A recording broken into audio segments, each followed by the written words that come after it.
পুরো শরীরটাকে কেটে কুচি কুচি করে গরুর খামারের খাবারের সাথে মিশিয়ে দেয়। কি বলছো কি? এরকম কাজ মানুষে করতে পারে? তার শাস্তি হয়নি কেন? জমিদারের চাকরেরা যখন রেশমির শরীরের অংশ আবিষ্কার করে গ্রামের বাকিদের জানান দেয়, পুরো গ্রাম ক্ষেপে উঠে মশাল, লাঠি, তলোয়ার নিয়ে জমিদার বাড়িতে যায় রেশমির সৎ মাকে উচিত শিক্ষা দেওয়ার জন্য। কিন্তু সে ততক্ষণে গ্রাম ছেড়ে পালিয়ে যায়। তাকে আর কেউ কোনোদিন দেখেনি। তবে কি রেশমি? ঠিক ধরেছিস, ও মানুষ নয়। আমি এখানে আসবার আগে এক তান্ত্রিকের সাথে কথা বলে এসেছি। চল, ওনাকে নিয়ে গোপীবাবুর বাড়িতে যেতে হবে, খুব বেশি দেরি হওয়ার আগেই।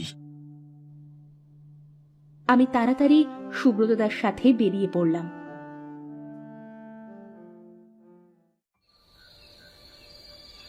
তান্ত্রিক বাবাকে নিয়ে যখন আমি গোপী চাচার বাড়ির দিকে যাচ্ছি, হঠাৎ করে ঝড় উঠল। একটু পা চালিয়ে চল, ও বুঝতে পেরেছে যে আমরা আসছি।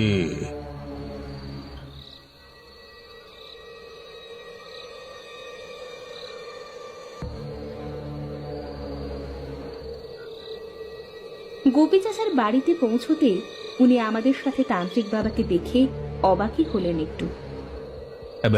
ইনি কে মা? আমি কালী তান্ত্রিক। তোর বাড়িতে যে মেয়েটি আছে সে মানুষ নয়, সে একটি পিশাচ। কি বলছেন বাবা? চাচা, সব পরে বুঝিয়ে বলছি আপনাকে। আগে বলুন তো, ও কোথায়? ও তো একটু আগে ফুলিকে নিয়ে নদীর পাড়ে খেলতে গেল। কি বলছিস কি? সবাই তাড়াতাড়ি চলো, তাড়াতাড়ি চলো।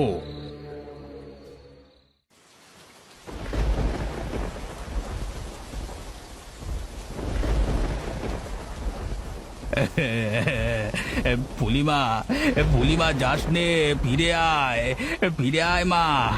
বাবা, বাবা কিছু একটা করুন, কিছু একটা করুন বাবা। হে কালী, হে কালী, হে মা কালী, হে মা কালী, ওম কমালিনী, ওম জালি, ওম শান্তি, ওম কমালিনী, ওম শান্তি। তান্ত্রিক অনেক মন্ত্র পড়েও কোনো কাজ হয় না।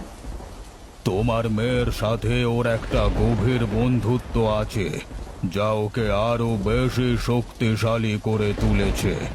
আমি ওকে আর থামাতে পারছি না। গোপী চাচার কান্না তীব্র হলো। রেশমি আর ফুলি আরো দূরে যেতে লাগলো। তখনই আমার মাথায় একটা বুদ্ধি এলো।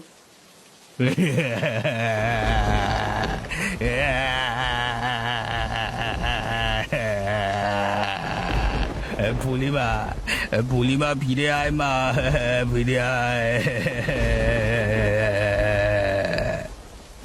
রেশমি, রেশমি, ফুলিকে নিয়ে যেও না। ঠিক তোমার বাবার মতোই ওর বাবারও ও ছাড়া আর কেউ নেই। তুমি ওকে নিয়ে চলে গেলে ওর সৎমাও হয়তো ওর বাবার সেই হাল করবে, যেমন তোমার সৎমা তোমার করেছিল।